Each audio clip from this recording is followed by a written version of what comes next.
Hello, are we live?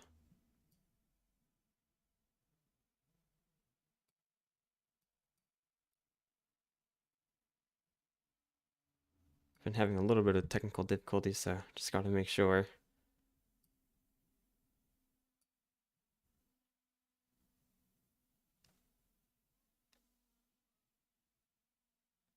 I think we're going, right?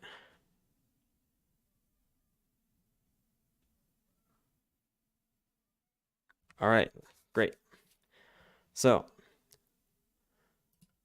as I'm sure you can see from the reference images, my plan for this stream is to work on a new model for the Scribe. I don't usually do commentary for any kind of work I do, so it's gonna be like unfamiliar for me, but I'll try and have at least a little bit of commentary to kind of explain what it is I'm doing. But generally speaking, I'm more used to just working in silence, so it's going to be something to get used to for me.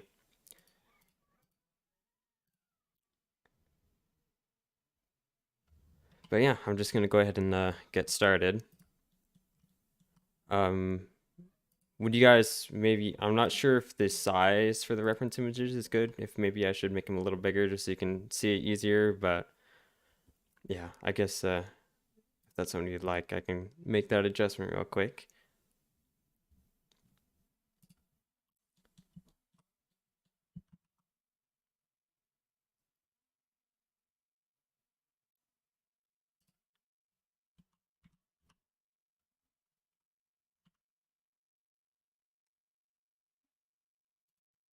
All right, cool. So yeah, just gonna start off with a circle here for the main shape. Oops.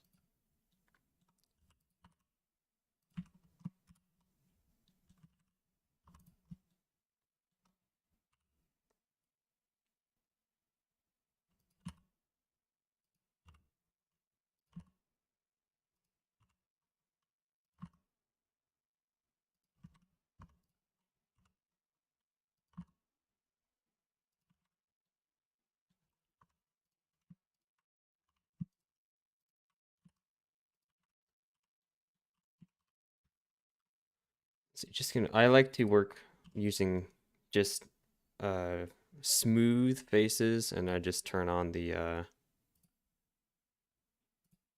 auto smooth here, and then set the degree to 180, and then just use sharp edges. That way I generally have more control over the vertex shading and whatnot.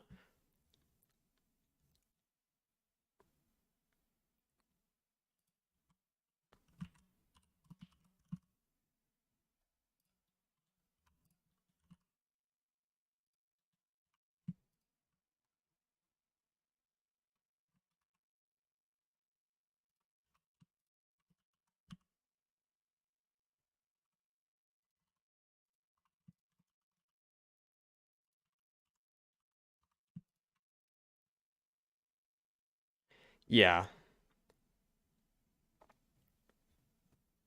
Yeah, actually I was just thinking that I probably should have the Blender screencast add-on for this kind of stuff. Let's see, I'm gonna go ahead and just save this real quick.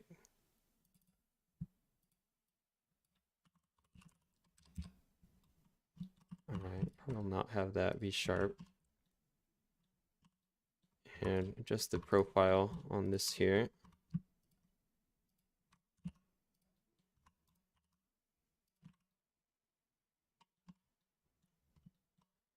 All right, so that's kind of just like the round center part of it.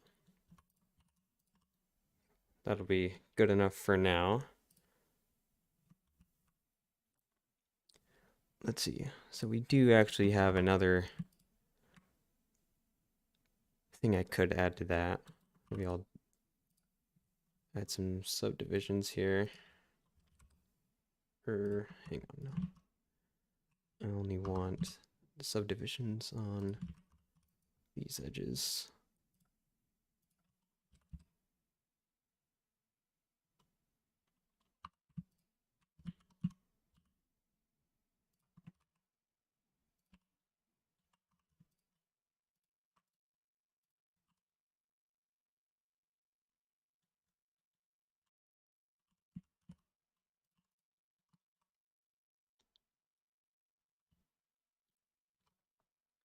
Yeah, it's a really handy feature. It gives you a lot of control over vertex shading, so you don't have to manually split things to get split edges. Of course, there's also the edge split modifier, which does basically the same thing as this when you use edge marking as sharp. I'm not really sure what the functional difference is, but yeah.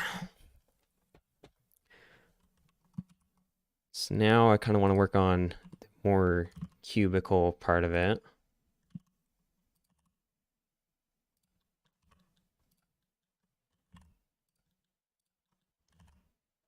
At the front. Well, actually, maybe I'm reading this wrong.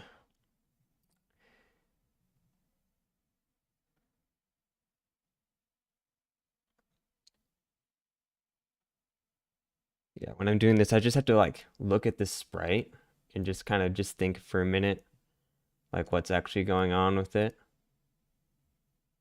Sometimes you just have to sit and look at it.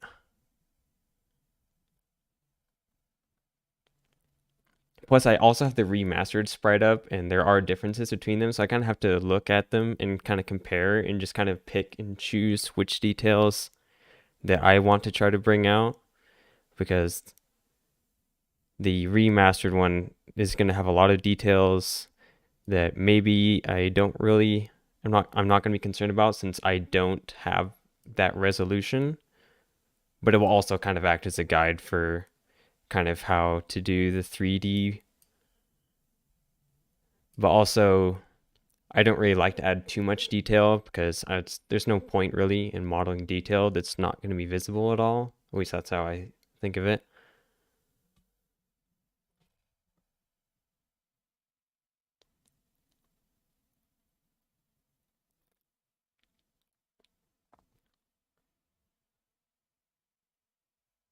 So yeah, I think I'm just going to go ahead and keep this cube here and kind of just work with it in addition to this thing here.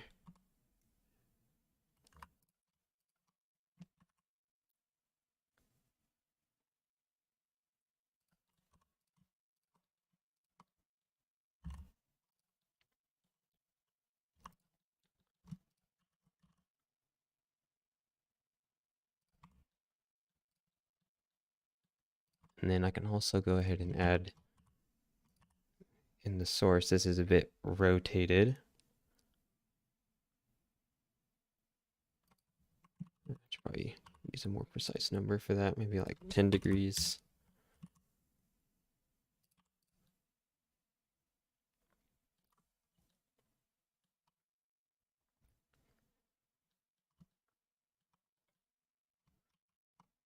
All right, so this is where I want to add something that has a modifier for the mirroring. For things that are like right along the middle, that are intersect with the middle rather, I generally don't like to use mirror modifiers. Kind of gets annoying.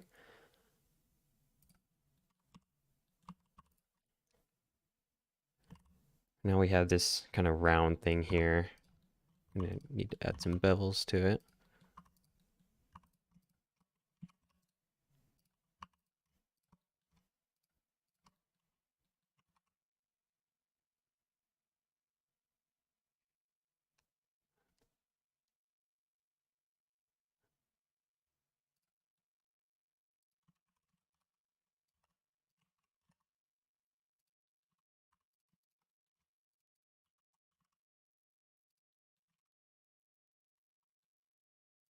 I could have just started with a circle on that, but oh well.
Oh yeah, with I generally just kind of add objects together.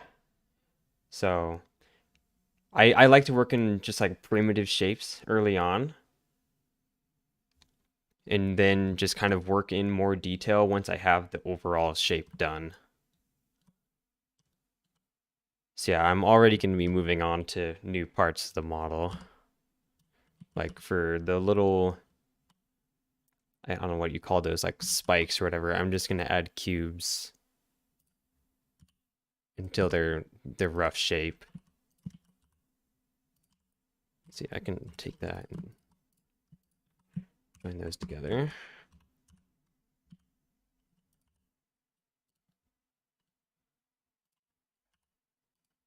And then I just take this bottom part, drag that out a bit.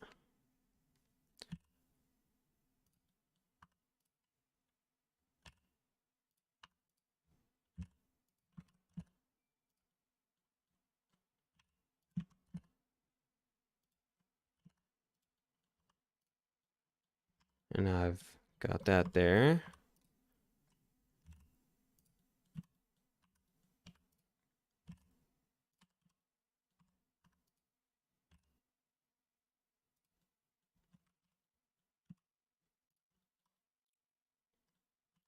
Maybe make that a little wider.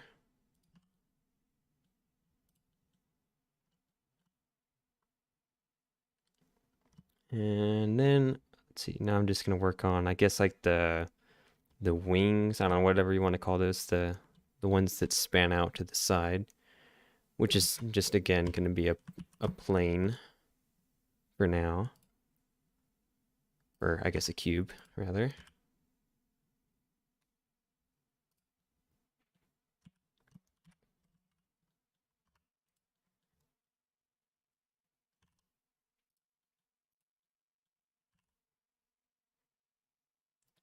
For that, let's see, I do want to get that over here.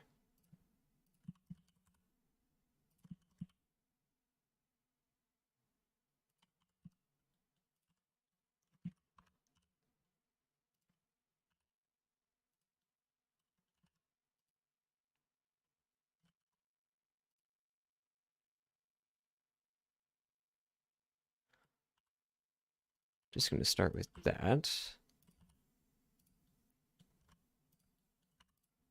I do also want to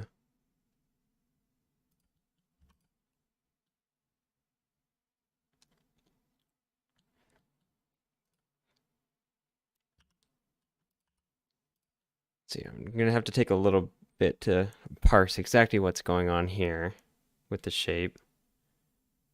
But it does seem to kind of have there's some degree of bending in there.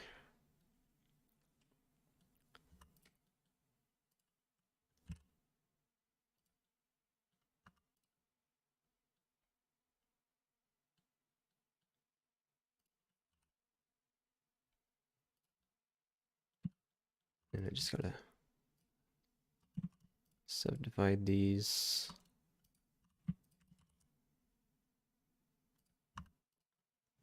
Bring that in.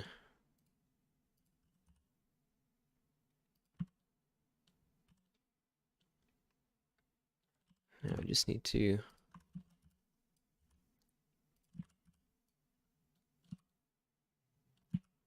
see, I want to get the shading on that going.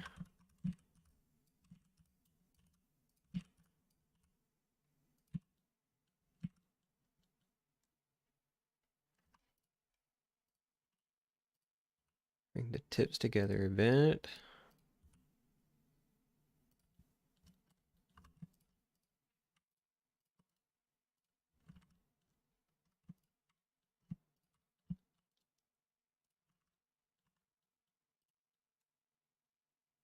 And then another thing too, also, I think we also need to do that. And that. And I feel like that's fairly close. I can play around with that later. once I start kind of just dialing things in more, I'm gonna go ahead and make that sharp as well.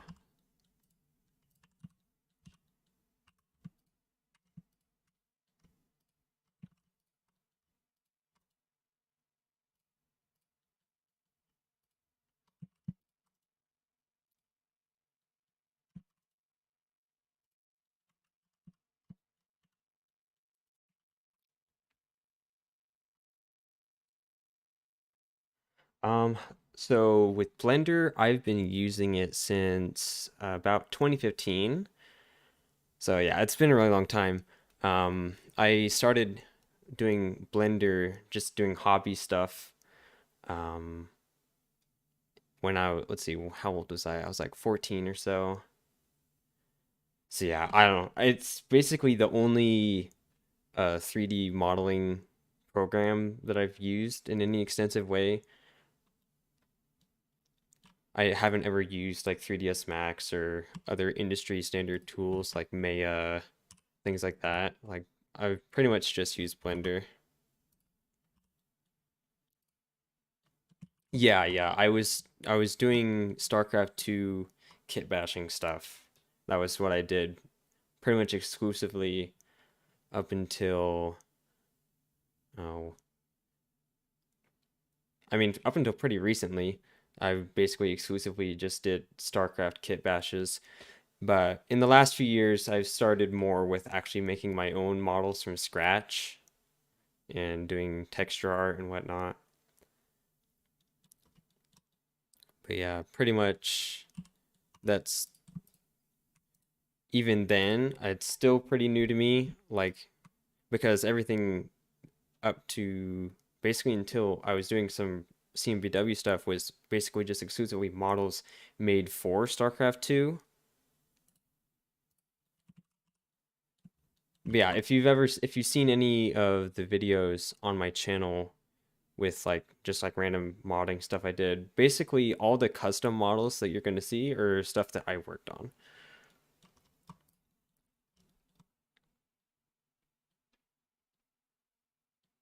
Okay, so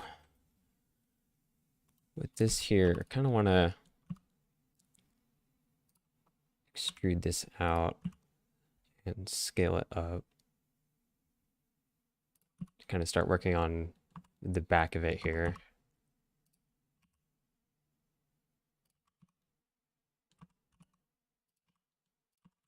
I'm gonna push this out a little bit so it's not clipping.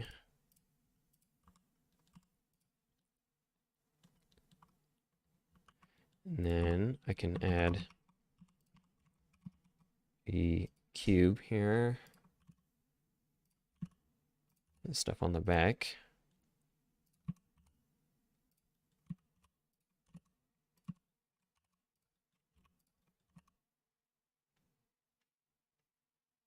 What do I use to make textures? Um, until recently, I mostly just used GIMP and just painting over UV unwraps, but I found that to be a particularly painful process. I did not like doing textures for a really long time, so I basically did as little texture work as possible. But recently, what I've been doing is I just do the textures by painting in Blender. The the texture painting in Blender, as far as I understand, is not like super powerful when you compare it to tools like Substance Painter and stuff like that. But it works well enough for my purposes, so it's just what I use. Let's see, I want to subdivide this here.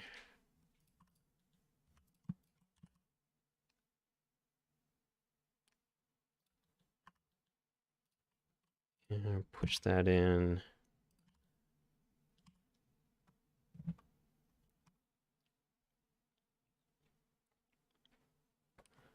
And also want to take this, bring that out, make that thinner. And like, that's pretty close already, at least when it comes to all the resolution that you really need for a very small sprite. Although maybe I do want to bring this out some more.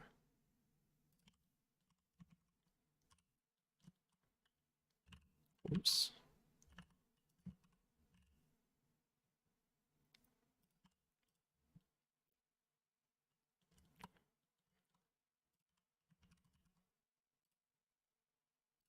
Whoops. All right. We're getting pretty close to just having like the main stuff all in.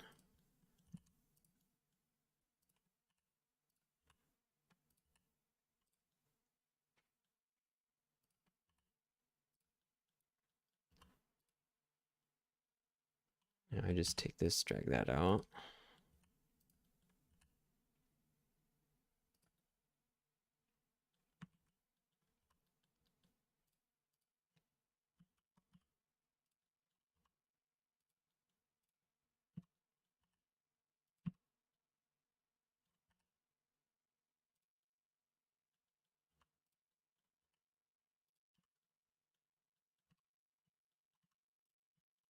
And yeah, that's like basically the bare bones, I think.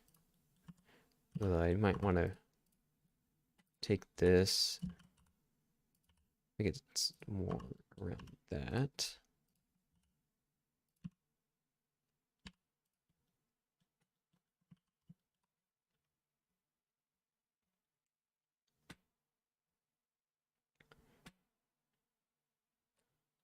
Yeah, so now at this point, I just kind of want to just like stare at the reference for a bit and then just kind of think about what adjustments I want to make, like if I want to make it more accurate to certain things and just like kind of dial in the proportions and things like that.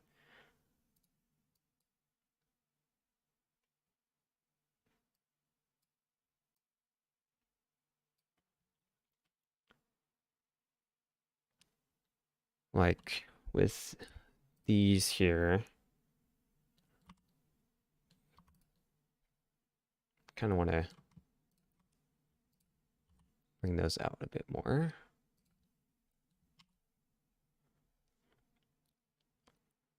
And then I'm going to go ahead and take that and kind of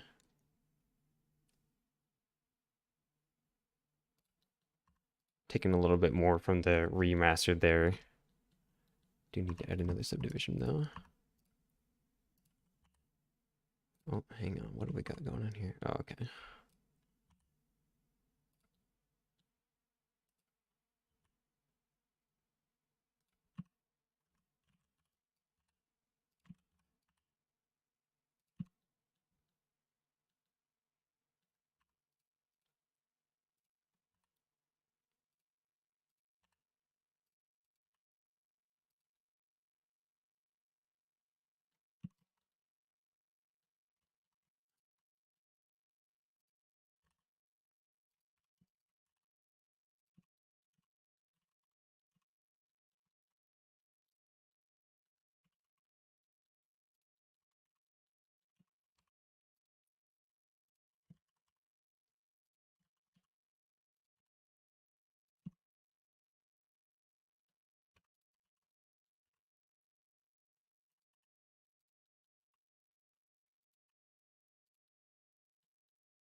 Got it all rotated, so faces are looking a little wonky.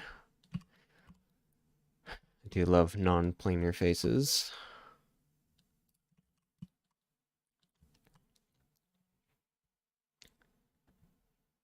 Okay, so the rendering, I just use the cycles renderer for Blender. That is like something I actually could kind of get started on right now, is setting up the materials. Because like this is like pretty much all I need for the model itself. So I can kind of get started on that. So for with the repository that I set up with Pronogo, I set up a asset library. So it allows me to just basically just drag and drop in node groups that I've made that basically just does a bunch of the stuff that I want to do automatically. So it's gonna look like not much is happening. But I can also just show you the node groups. I just have templates here. Let's see.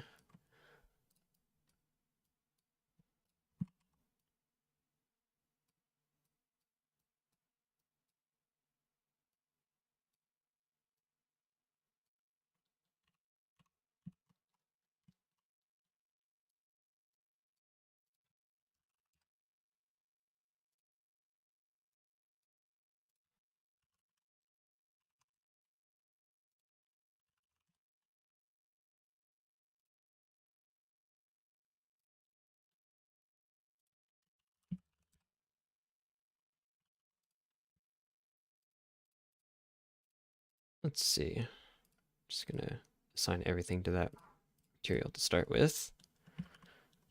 So now I just have this very basic setup here. Now what I want to do is add one for the player color. I have a particular way that I like to do that. I don't have it so that it's the shader is itself the actual player color. Instead, I do that in the compositing, which gives me a little bit more control on the final output. Just go ahead and copy that.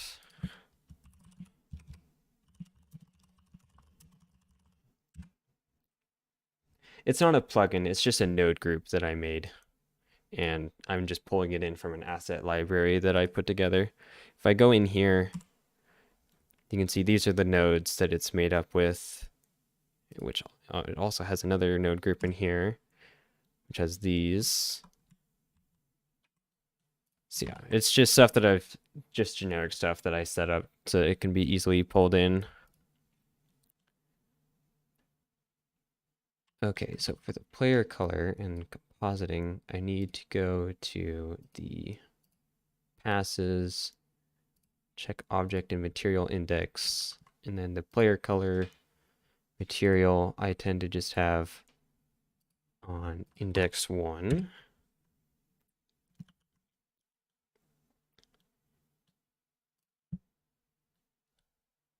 And then let's see, I want to set that one to a regular plate and just add a new slot here for player color.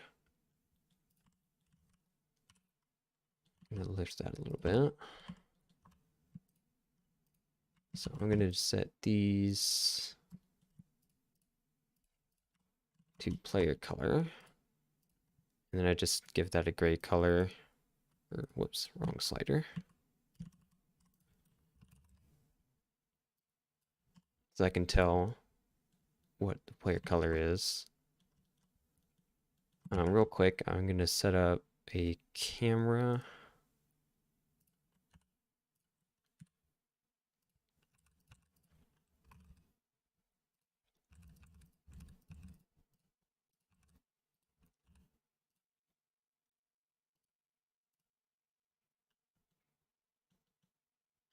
And I also need to set my render output. I don't know exactly what the Scribe's sprite size is, but I'm just going to make a guess for like 64 by 64 or something. And then, real quick. Oh, that is one thing. It's just occurring to me. You guys are not going to be able to see my render window with the way I've got my scene set up in OBS. Wondering if maybe I should work on that. I guess I can also just switch over to the rendering here. I need to set a light in the scene. For that, I like to just use the sunlight that's just pointing straight down. And give that a power 10 or something. So now we've got this thing here. My camera is clearly not centered on it.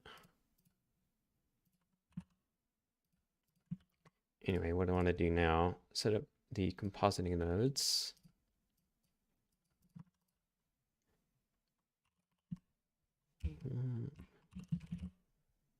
So So yeah, I'm going to show how I do the player color in just a moment here. Let's see, I need to open up a new window real quick. I can remember how. There we go. Go to the asset browser and drop in, let's see, this one here.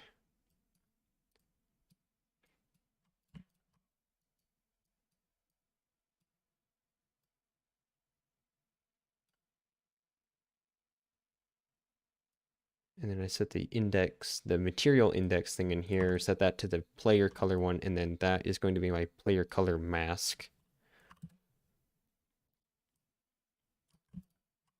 And so you can, if I can grab this, you can see now it just replaces everywhere that has that material, it just replaces that with the player color. And I just use a color ramp with constant values, so it just sets it to the precise values that are within the color palette. So it allows you to make sure you have zero player color bleeding, where you have like purple colors that are close to the player color, but it gets set to a different index, so the game just doesn't actually render it as player color at all. So that's nice. Yeah, it's so easy. I just render it out and it's immediately usable in the game. And I also had to do some weird stuff with compositing to make sure that I could consistently get effects sprites working as well, like the stuff that uses the blue fire or orange fire remapping stuff. Because when I was doing it originally without some of the tricks I was using, it had this thing where it would have black pixels on the outer parts of it, which are really annoying.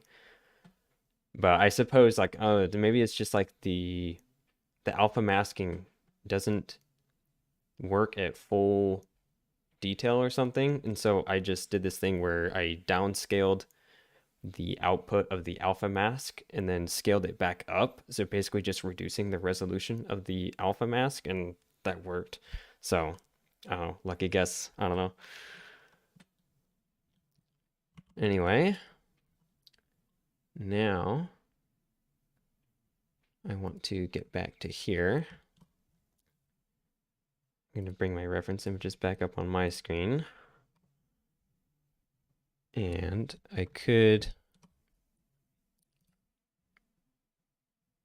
so you kind of want to work on, I don't know if we want, always got to play with the metallic and roughness a bit.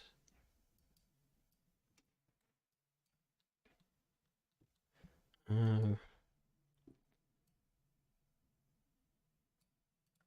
put the roughness up a bit for that material. And then I kind of just I like to just make cuts for adding team color.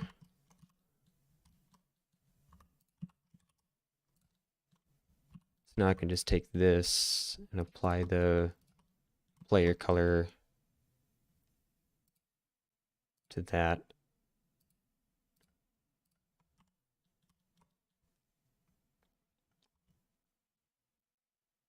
Oh wait, hang on, I just did that to the wrong thing here, or on the wrong side rather. All right.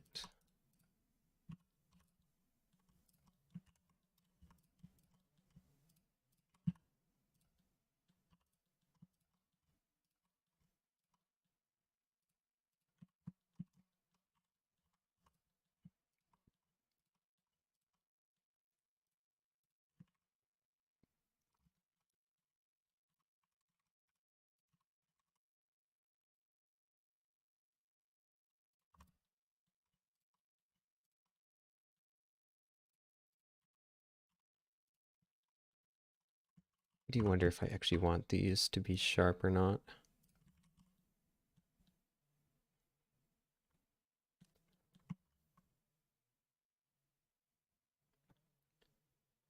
Well, I made a Python script that basically will automate that. And yeah, I did write it in Python because that's what you have to do for Blender add-ons.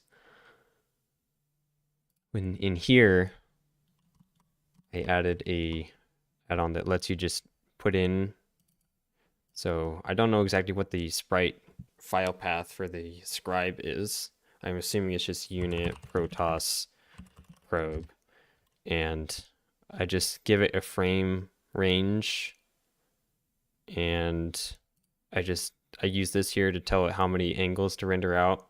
I hit the button and it automatically puts the GRP into the MPQ folder. So I just hit this button and then I can launch the game and it's already in there.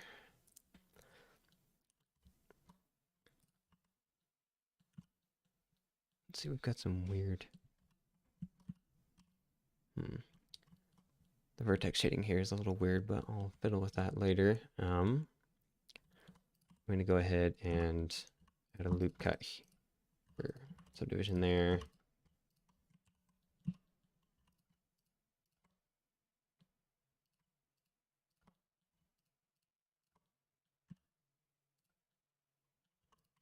I can make this player color.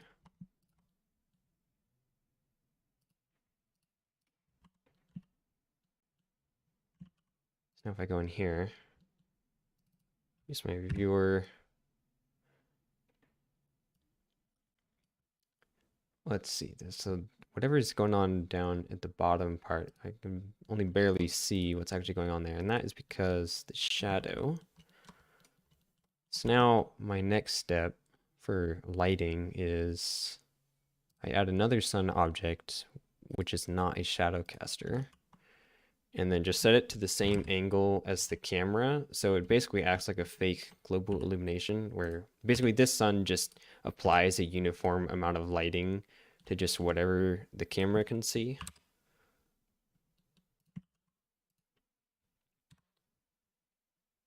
I did not do much. Let's see. I'll just add more brightness to that. So we can see that under there better. Another thing I can do.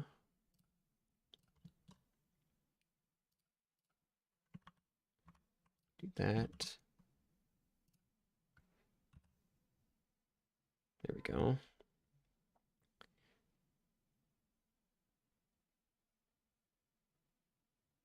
Oh, hang on, something happened to my player color. Oh, I was not being smart. I accidentally changed the material that was in that material slot. Oh yeah, one other thing I want to do real quick. Add anti-aliasing to that. Generally makes the player color mask look better. Although we do have bleeding here.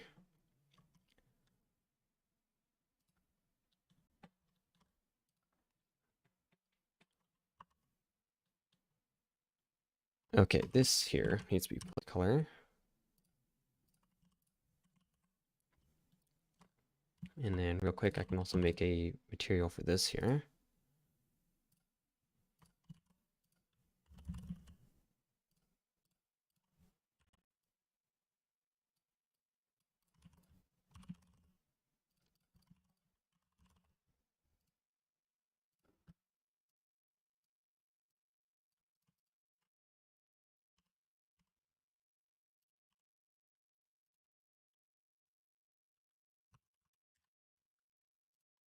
I'm gonna add subdivisions to this real quick.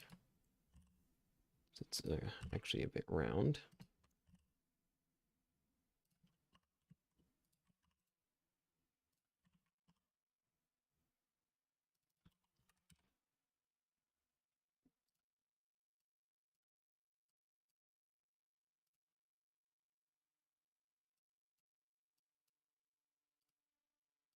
Then we can use a green color.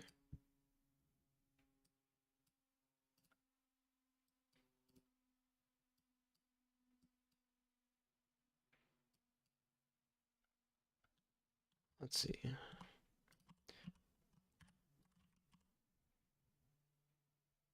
I using the right one here?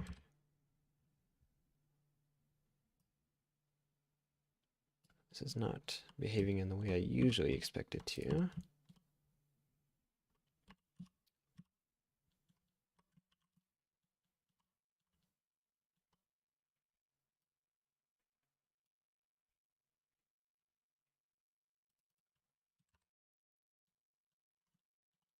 Oh, I know, it's because I'm doing it backwards.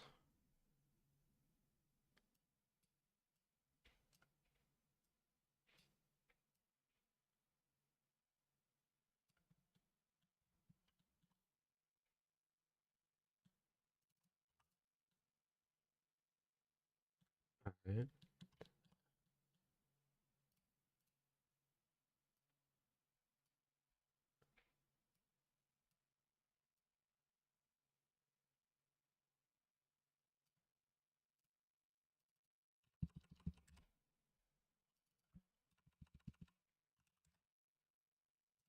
All right, so now we kind of have a little green thing there. Might want to bring this out a little more.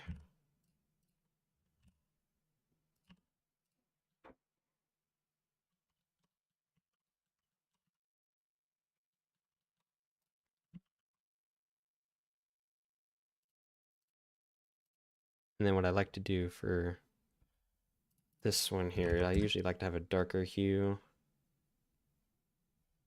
on this here, but not necessarily black.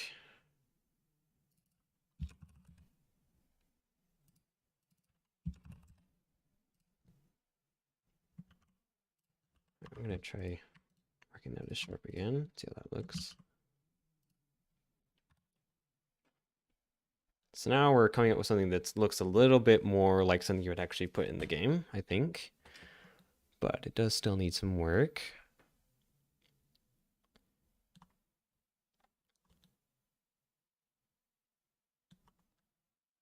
Let's try looking at some different angles real quick.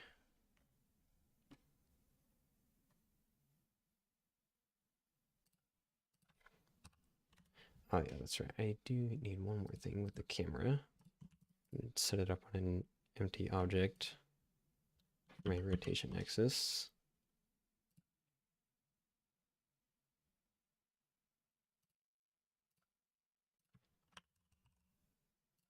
Set up my sun for the camera angle on that too.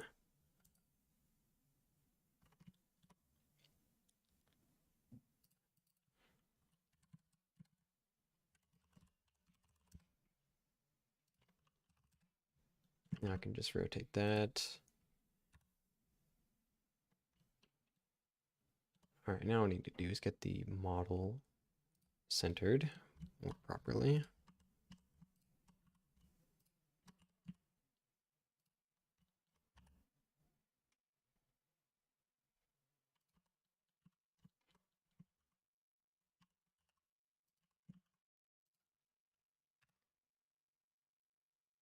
And I need to fix the camera.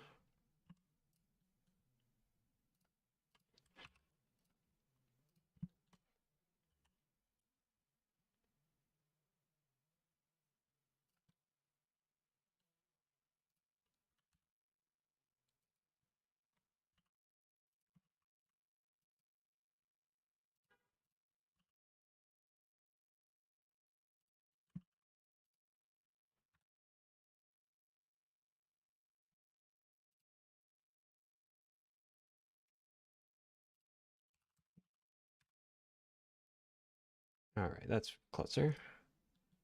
Just gotta touch up the camera a little bit more.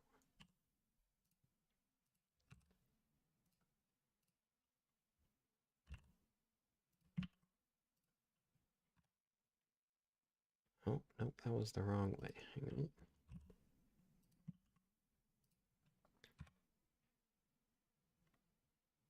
There we go. I think that's about it.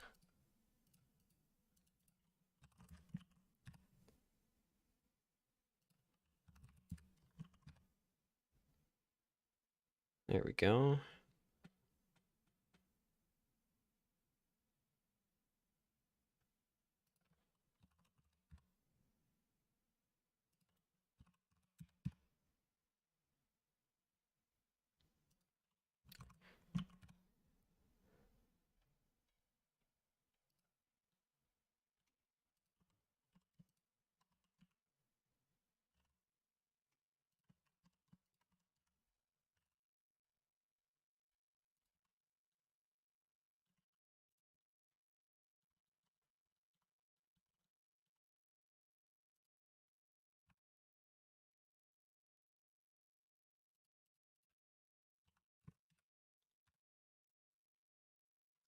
Oops, wrong object.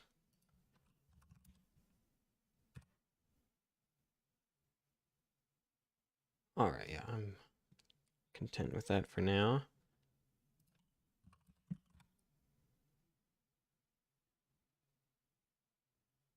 Now what I do is I want to figure out if I want to do anything a little bit more advanced with the compositing. In some cases, it's nice to have to pick out certain areas of a model and give that an outline so that you just kind of make certain features of the model pop out more. But with the probe here or scribe, I'm not sure if that's going to be necessary. Now, mostly I think it's just going to be tinkering with shading, which generally takes a while, just, just playing around with numbers. But yeah, that's pretty much that.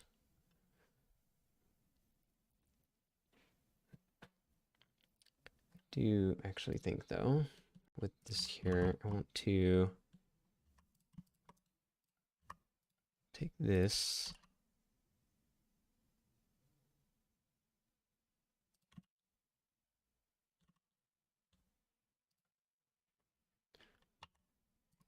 Let's see, what do we got going here? Okay, I need to bring that over there.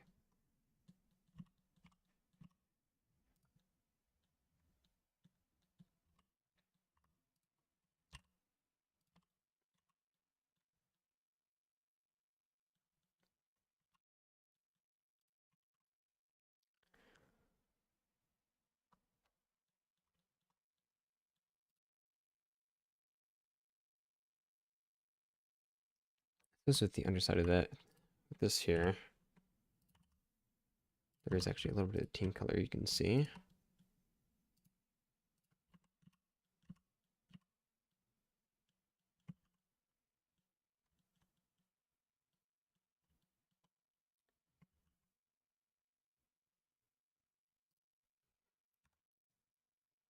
Not sure if that will register at all in the output.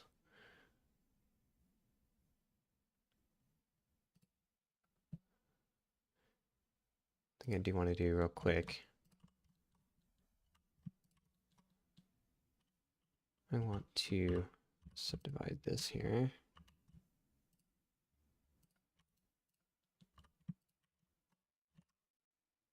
Kind of just give this a dark material. Just gonna copy this here.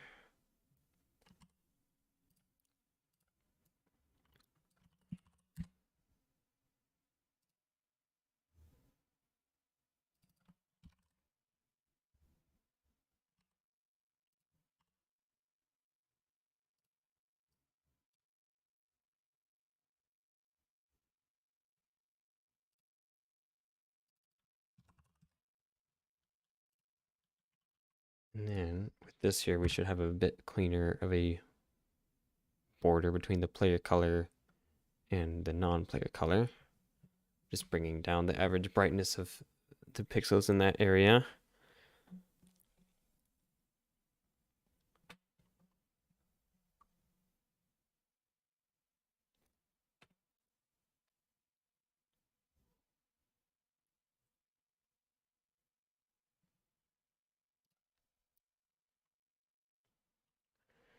And then another thing too, I'm noticing my model looks quite a bit wider and shorter. So now I'm going to want to play around a little bit with some proportions a bit.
think that's a little closer.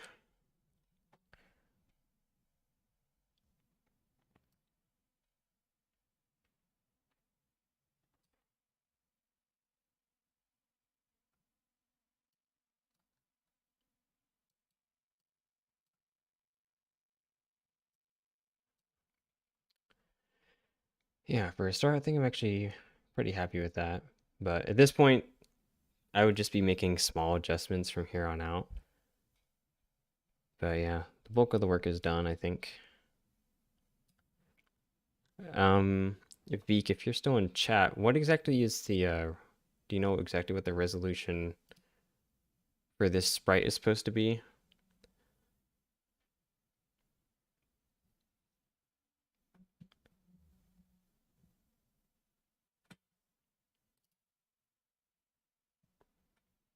I'd be curious to get that in so I actually know exactly what resolution I'm supposed to be working with.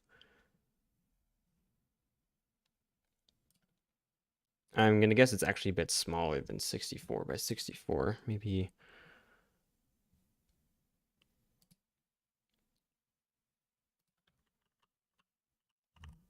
oops, let's see, 56, I don't know. I suppose that also depends on what the margins are too.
Okay.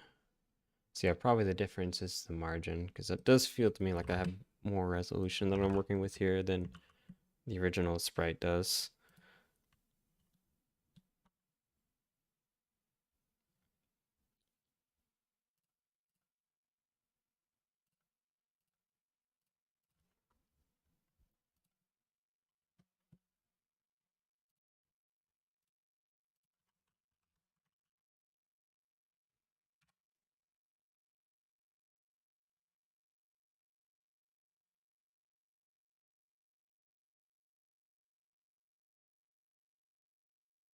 Yeah, I suppose they probably did.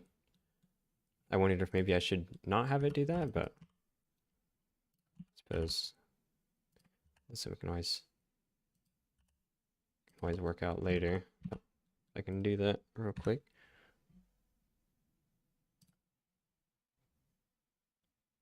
It's funny, it doesn't actually show the composited image in here. Oh wait, that's right. It's because I didn't actually hook this up to the composite output, just the viewer.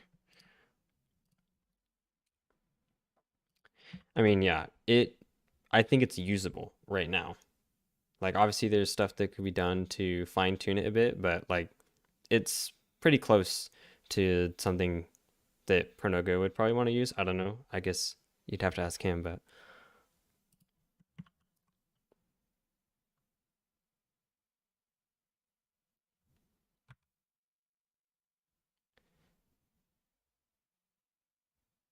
the bleeding of the player color on the right wing, it's a little messy. Like this right here. I don't know if you can see my cursor. I hope you can. Like that's a little messy, but I don't know. Most people don't notice those kind of things on little sprites anyway, but that's like something that could, maybe you could try to improve on.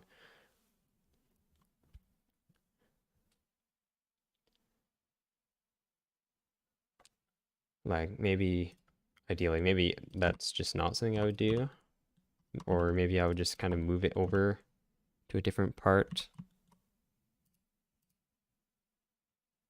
I mean, that is something I'm picking up from the remastered sprite, which has a lot more resolution, so that's probably something I shouldn't be trying to do right there. Maybe if I can edit on, let's see, hang on, this part here.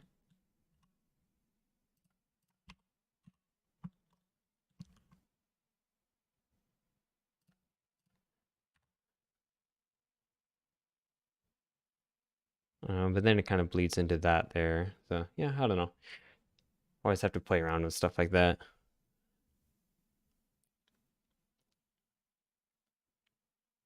And then I'm also noticing a few weird pixels where you can see player color in seemingly random areas. But that's probably because of this under here. Or I guess it like right here. There's parts that are like so thin it's like not really making it.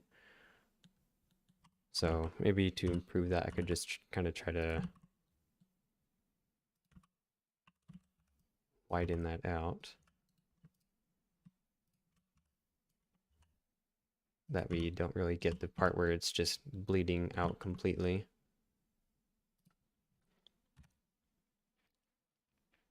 Yeah, I don't know about that.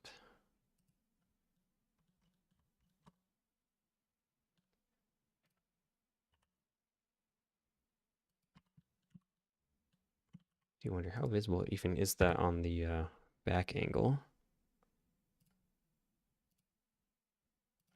Might be one of those cases where it's better to just not have it at all. Yeah, it's barely visible. And all it's doing is creating weird bits of noise. So I either need to make it more prominent or I need to just remove it.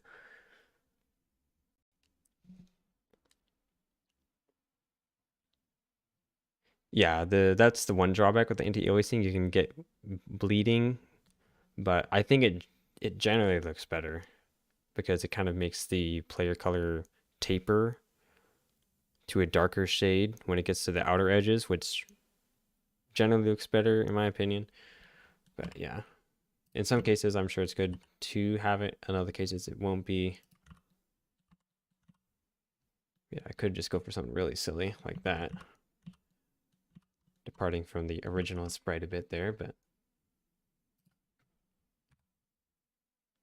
see now you can actually see it on the back.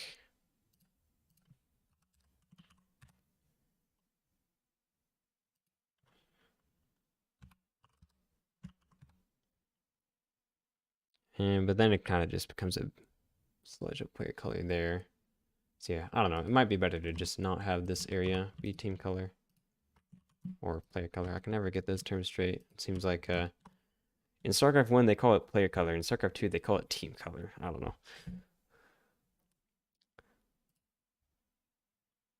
I'm always mixing up the terms. So I'm just gonna apply the dark color to that one. See how that looks. And take this back down.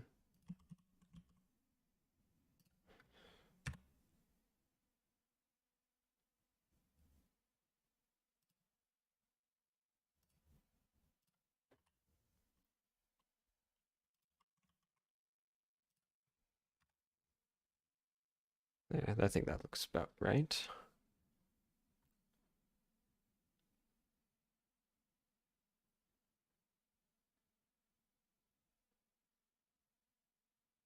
Yeah, right?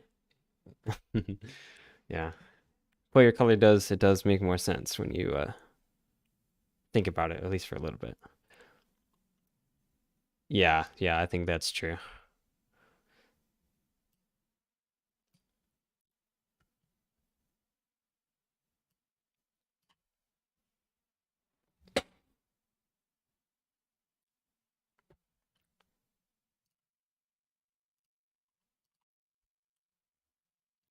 I'm just gonna bring up this reference images one more time, just kind of look it over.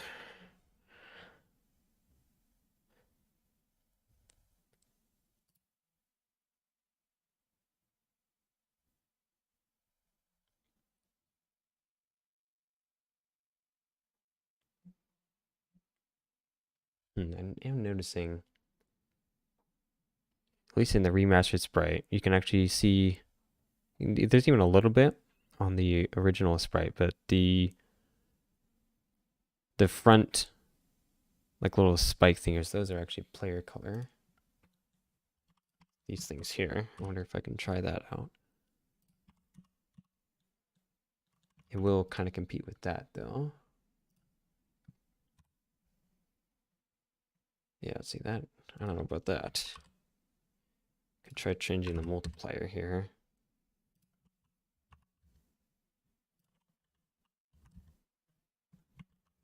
Yeah, if I do that, I don't think I would want this here to be player color.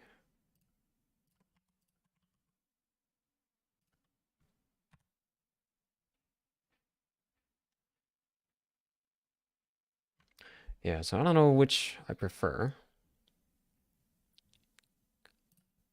Could look at a few different angles maybe.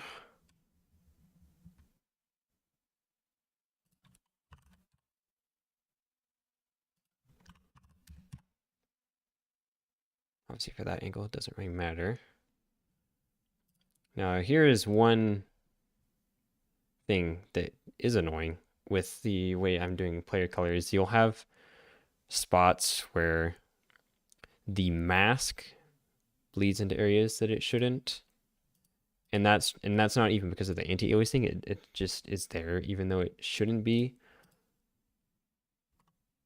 So really all I can try to do to fix that is just kind of fiddle with things a little bit and just get the aliasing to work the way I want it to.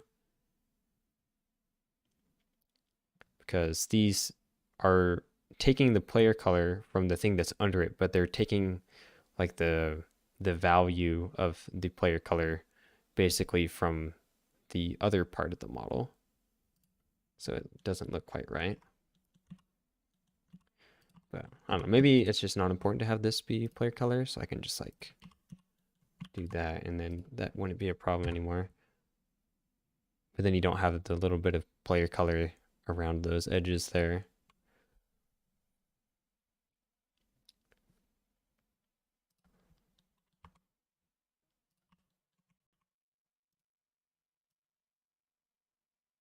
I wonder though, it's so dark. Like it looks from this angle, it looks really like sleek. Like it looks like there's nothing under there. It's kind of funny. Yeah, if I take a look at what the exact sprite name is, I can take a look at that real quick. It is just unit protoss probe, right? The GRP file path. I don't know if maybe you have a custom one specifically for the scribe, or if it's just using the original.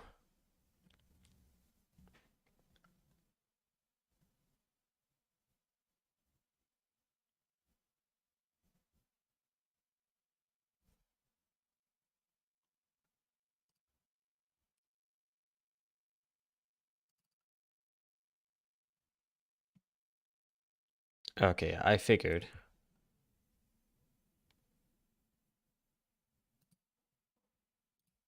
All right, and I assume it's going to be rendered out with right angles only, or like 17 frames per frame of animation.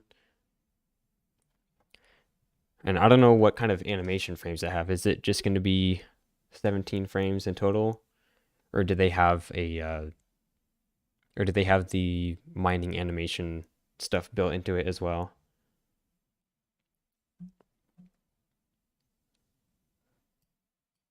I mean, for now, I could just render that out with 17 frames.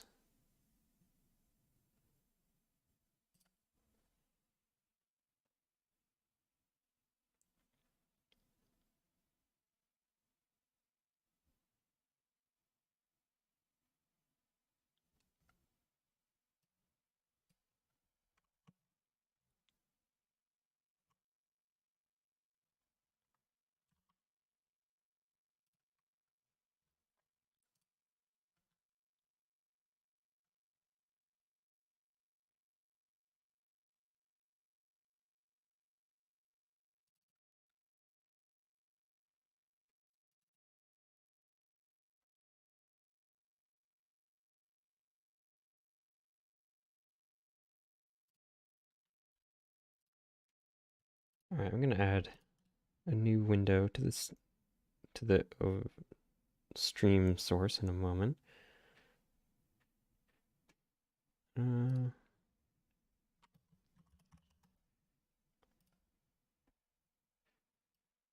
let's see, can you guys see that?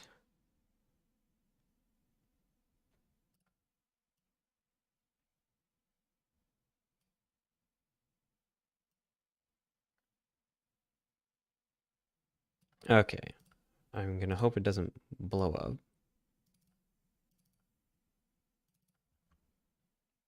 Okay, so our mask is broken because I forgot to set that up, but it looks pretty all right.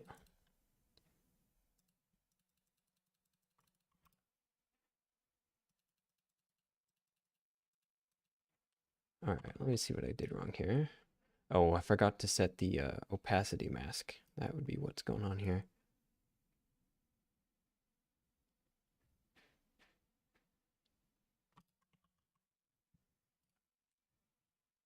Yeah, it is a bit big. I'll need to increase the orthographic scale of the camera.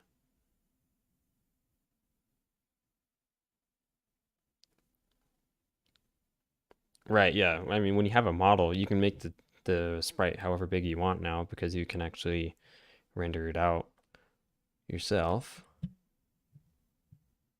But for now, I'm just going to try to match it roughly to the original.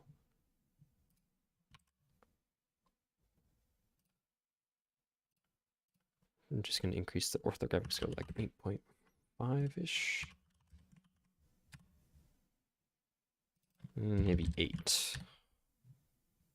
All right, gonna render that out again.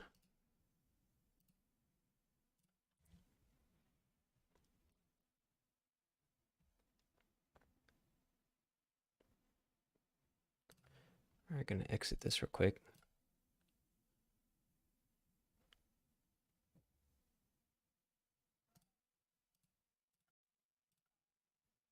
And relaunch. Hopefully, I assume the masking should be fixed now. Oh my goodness, resizing it.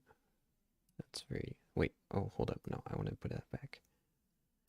Because when there we go.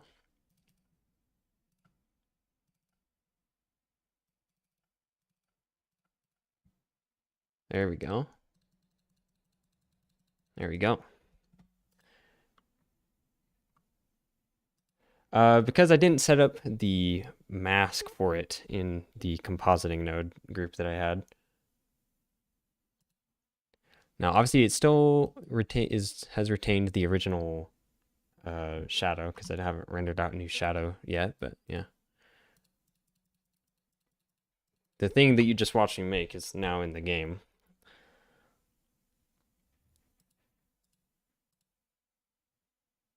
And it looks pretty decent. It already looks like it has basically the same colors as this thing, which I also worked on.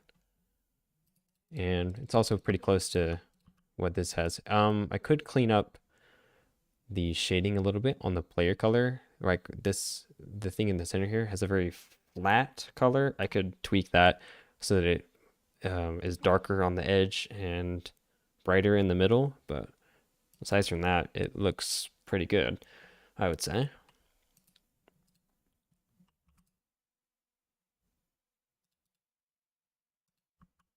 And I'm glad that's a separate effect because I wouldn't have enjoyed. Well, I don't know if I should say I wouldn't enjoy it, but it would take a while to remake that effect if I had to do that in the sprite itself.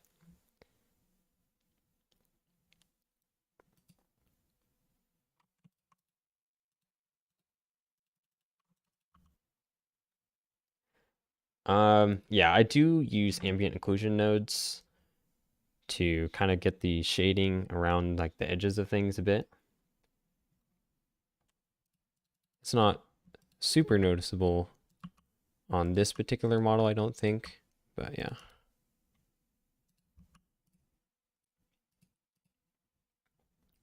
Overall, I'm pretty happy with that result. And I'm sure Pronogo will have things he wants to tweak before actually putting it in the game, if that's what he wants to do, but yeah.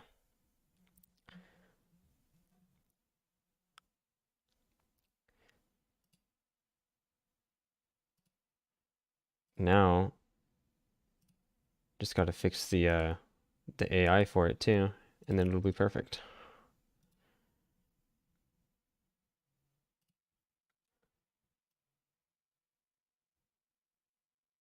Let's see, where is it? Over here. There we are. That thing don't look like it would be too hard to make.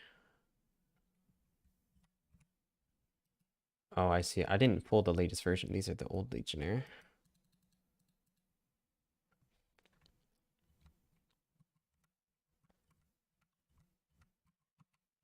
Yeah, that's basically it. I'm gonna go ahead and push that to the repository that Pernogo had set up for it real quick.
All right, I think I got that over with.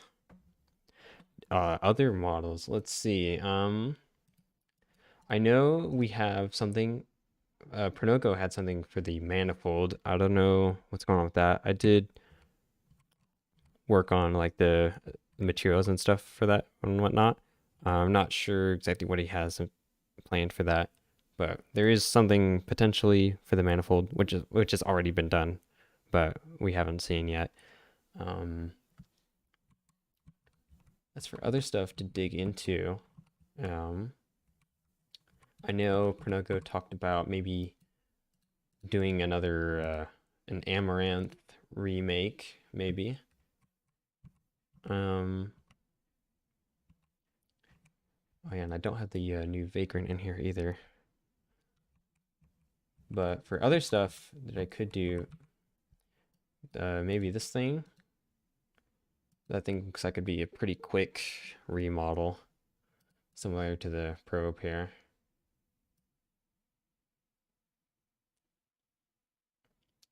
And I know we've also talked a bit about doing Zerg. I haven't really dug into any of those yet, but that is something I'm interested in trying out at some point. I know Pronogo added some models to the repo that we've got. So at some point, I'll probably be looking at some Zerg stuff too.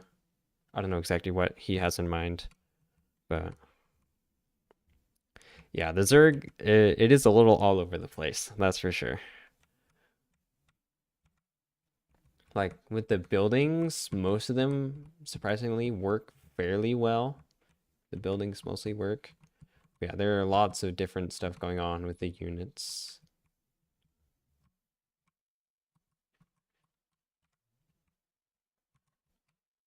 And then for Terran, I'm not sure if I have anything in progress for that, but maybe I know Ronago is working a bit on updating the hippogriff materials.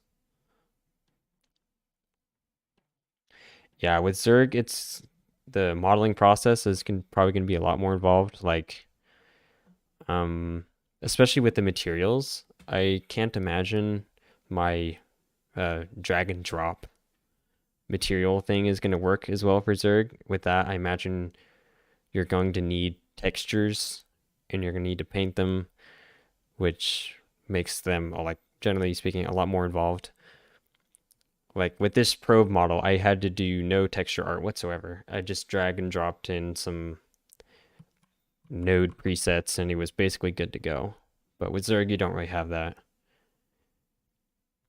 And yeah, for big stuff, you're definitely going to want sculpting with Zerg stuff, I would think. And then that, there's a lot of detail that goes into sculpting, and then you have to go through the whole retopology process. Yeah, Zerg is generally a lot more involved, I would think, to make, which is kind of why I've always preferred, like, including my work with StarCraft 2, I've always preferred sticking to the Terran stuff, because, like, that's super easy to kit bash with. With Zerg, not so much.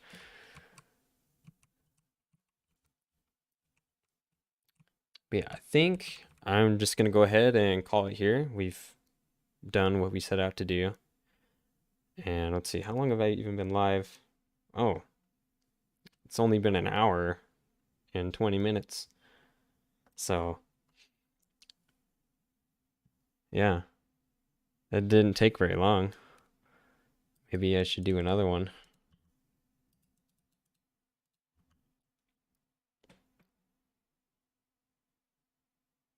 I'll think for a moment. Do I want to do another one?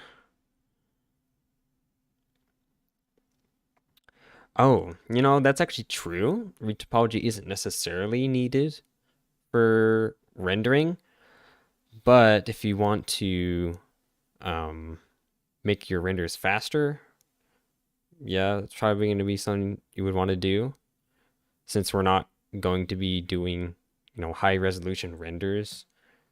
It doesn't really make a whole lot of sense to have high resolution models. But yeah, I'm not actually sure how much of a difference it would make, but it would definitely be something to consider.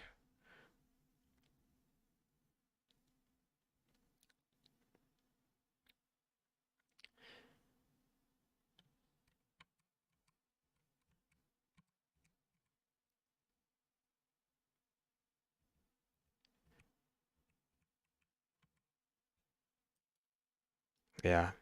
Yeah, I think I'm just going to go ahead and call it. So yeah, thanks for coming around and chatting. It was nice having questions and whatnot to kind of